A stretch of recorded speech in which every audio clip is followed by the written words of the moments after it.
Under a later section of legal requirements, you will learn about a form of protection under the Food Act laws called due diligence.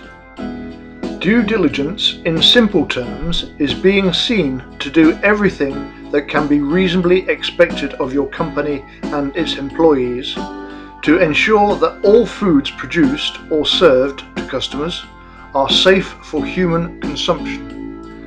The important factor of due diligence is not only to handle your foods correctly, but to be able to prove by documentation and training that due consideration and care has been taken at every critical point of your food chain.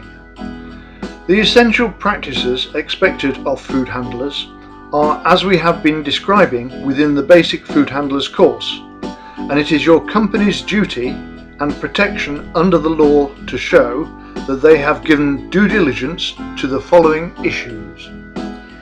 A. By the training of staff to ensure they are aware of the required levels of performance. B.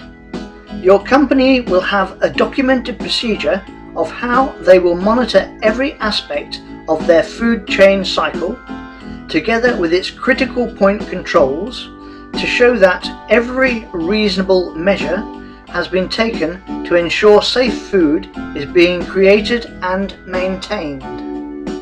C.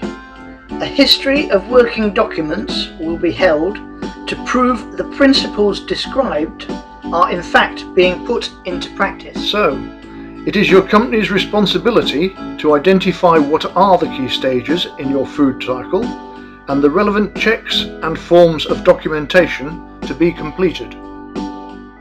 Such checks may typically include daily temperature checks on foods at key stages, weekly equipment checks, product labelling system checks, production run identification and use by dating checks, heavy equipment maintenance and deep clean cycle checks.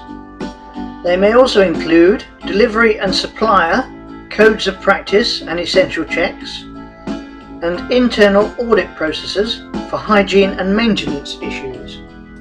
Typical examples will obviously vary for large and small establishments and for the differing stages in the food chain, but the principle of clearly defined checks and practices will hold true to an extent in all food industry outlets.